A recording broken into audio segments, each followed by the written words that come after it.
Good afternoon, guys, and welcome to the podcast. I've got Eric Malka with us today from Miami, Florida, and he is an entrepreneur. He's an investor. He's also the recent author of On the Razor's Edge, and he deals with number one skill helping clients is strategic brand investments in the luxury goods space. So we're going to talk about that, and I'm happy to have him on. Eric, welcome. Thanks, man. Thanks for having me. Yeah. What briefly introduce yourself and we'll get started. Eric Malka.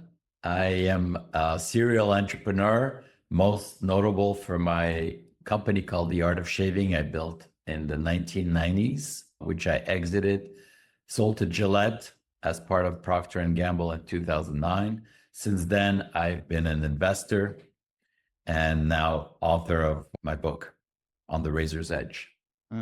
Interesting. Yeah, we were talking about in what is the number one problem that clients come to you for help with?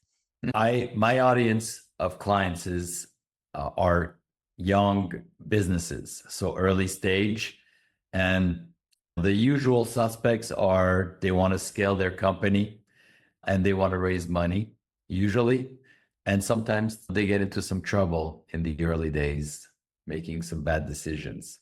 So overall, they come to seek advice, guidance. I do coaching of entrepreneurs. I sometimes invest in companies and I mentor their founders. So that's pretty much what they come to us about. Interesting. Yeah. And so we talk about, you have the story of the art of shaving in On the Razor's Edge. Briefly talk about the key ideas, story behind that. And Sure. Yeah, I didn't want to just tell. It's a cool story. I was 17 when I arrived in New York City with $100, undocumented immigrant. 24 years later, I sell my brand to Procter & Gamble. So the story's fun. It's a fun journey, but I wanted it to be a lot more than that. I really wanted to inject all the lessons and principles that have allowed me to achieve what so many entrepreneurs really aspire to do. And the premise of the book is that we hear a lot about successful people, but what we don't really talk about are the other 99% of entrepreneurs that are struggling and trying to achieve what the very few were able to achieve. So it begged the question, why me? Why was I able to go from an idea in my kitchen to a strategic acquisition in 12 years? That's something that very few people are able to do. And what I came to realize is that the failure rate for entrepreneurs is very high. It's extremely difficult to be an entrepreneur. I think the statistics from the Labor Bureau is that less than 1% of entrepreneurs, new businesses, will achieve $10 million in sales within 6 years. These are very harsh realities. To achieve $1 billion business, I think the odds are something like 0.0006%. So a little bit better than winning the big lottery to have $1 billion business, but the odds are really stacked against the entrepreneur.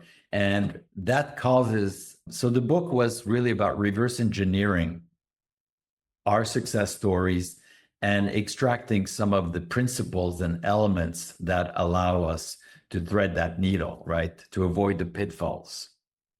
Interesting. And these startling statistics. And what are your advice for crushing your goals? And obviously, there's so many setbacks. So how do you stay resilient? Yeah, I think what entrepreneurs in the last 10 years have heard is you have to scale fast. You have to make mistakes quickly. I subscribe to a different train of thought. I believe that most of the failures happen in the first 3 to 5 years.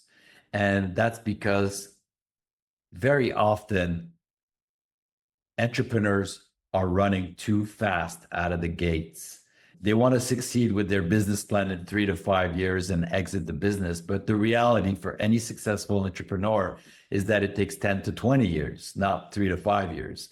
So the first few years is about going slow, and it's about understanding your business, understanding your customer, understanding your products, understanding the market, creating a foundation, creating a team, getting the funding, getting all the foundation. Building that rocket ship takes time.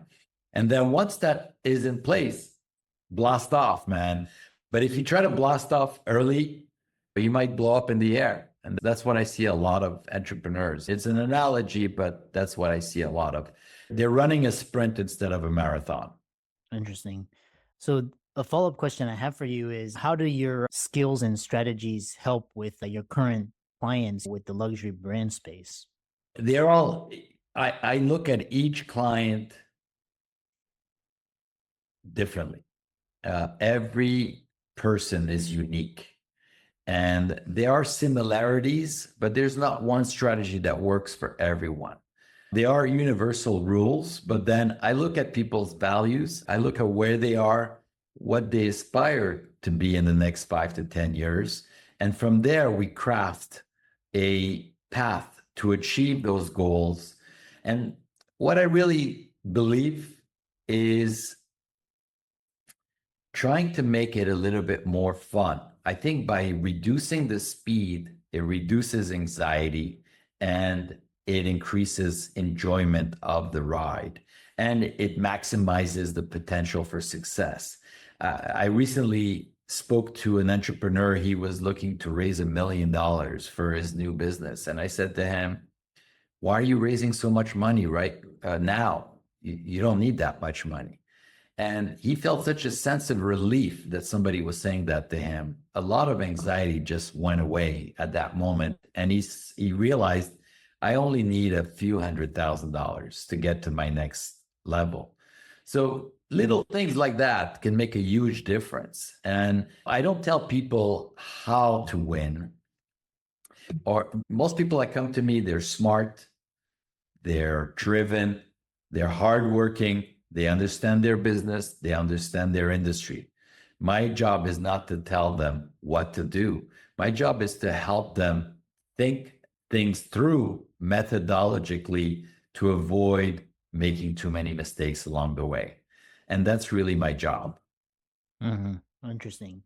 And another follow-up question I have for you is, what made you go from the shaving business into the current business that you're in now? What sort of transitions or insights did you have into the luxury brands and goods? Yeah, it's the same business. It's just that instead of me, I'm not an operator, I'm an investor, right? I like to think of myself as a professional athlete, whereas in my prime, I was on the court. I was winning championship on the field. I was the best player. But in my 50s, I get killed on the field. You need to be young, strong, driven, have fire in your belly. My place is in the owner's box, in the coaching staff, where I can support the winning team, but not be the player on the field. So for me, it was a transition that wasn't easy, but it was a transition I wanted to make from being an operator of a business, an entrepreneur that was lucky enough to have a liquidity event and to gain some financial freedom to do what I really am passionate about, which is to support the next generation of entrepreneurs. And that's how I transitioned. Interesting. But very much staying in my lane, by the way. I only support entrepreneurs in the area of business that I understand well. Interesting. And what I really like that analogy where you're talking about being an owner and investor. And this topic, from founding to freedom, how to scale your business and prepare it for self-management or a sale. What are your insights around that? To prepare for exiting your business? Yeah, how to scale your business and prepare it for self-management or a sale. Scaling your business, as I said before, you need to have all the foundations there, right? It's like putting up a skyscraper on a bed of sand. It's just going to crumble. You need a strong foundation, which includes your people in place, your products. You understand. Once you get the capital, which I call rocket fuel, you need to know exactly what to do with that capital because your business model is clear. You have a scalable business model, you have your people in place, and all you need is to get investors in to scale the business, to continue doing what you've been doing well, but at a larger scale. Scaling when you don't have the business model and the people in place can be a recipe for disaster. Now, exiting is a different animal because a lot of entrepreneurs are not really built for M&A transaction. In my book, I call it Untrained to Slay the Dragon, because you're basically in the Super Bowl playing the biggest game of your life, but you've never played football in your life before. You haven't been trained for that. That's what a lot of entrepreneurs find themselves in. They are in front of people that are professional M&A executives or bankers, and you're trying to figure out how to navigate that at the most important time of your career. So that could be a very tricky time. And I talk about it a lot in my book, because I had a fairy tale story that was damaged by the financial crisis. I was selling my company in the middle of the 2008 meltdown, and that really threw our whole process for a loop. So it's a whole interesting story. I come out on the other end successful, but not without taking a few punches and a couple of scars along the way. Hmm. Interesting. Yeah, it reminds me, it's just you work so hard and you have this grit to build a successful company, and then when it's time to exit, it's like, it's like, how do you manage that? Yeah, what do you do? um, One thing I would recommend that I wish I had is someone that's actually exited the business, that is not benefiting from your sale directly, that can give you some advice, sit on your shoulder. And so we'll move on to the exit strategy, and is what entrepreneurs need to know before they sell their business and how to maintain long-term value. The most valuable aspect of any company at exit is the intellectual property. It's not the assets and it's not the balance sheet, right? Your equipment, all these things are not valuable. What's valuable to a buyer is a patent, a trademark, a URL, proprietary product, technology. These are things that really get the big dollars at exit. That's why I talk a lot about companies versus brands. I was able to get a decent exit because I was selling a brand, and 95% of my purchase price was allocated to my trademark. They couldn't care less about my stores and my furniture and my inventory. All that stuff is irrelevant to the buyer. But when you have a great company that's making a lot of profit and somebody offers you 6 or 7 times or 8 times EBITDA, I think you need to pause. You need to understand why you're selling. Because if my business was generating incredible profits, I probably would still be running it today. But I was building a brand, I was getting market share, and I got 3 times revenue for my business, or 2.5 times revenue for my business, when it was actually losing EBITDA every month. So very different scenarios. Get yourself a good banker. Try not to be a big fish, a small fish in a big pond. I made the mistake of hiring a huge bank called Goldman Sachs. And even at the size of my transaction, I was a tiny minnow in the sea for them. So try to find a bank that is going to value the size of transaction that you're looking to have. Yeah, interesting. Yeah. And this exit, there's always this founder's dilemma, is you have someone offers you either M&A or an exit. And what makes you like, how do you decide between staying on and building it even more? For example, like Facebook, or who knows what Instagram would be if Facebook hadn't acquired it. So how do you determine whether to stay on and grow it more, or sell it? That becomes a very personal question. Sometimes that option is available to you. And I know people that had big transaction that kept 30 or 35% stake in the company because they can have a second exit later on. I think that's a beautiful scenario. I think you have to make sure that whatever you're getting when you lose control is enough for you to have financial freedom. If you're counting on the next money, that may never come. And if you lose control, you're done.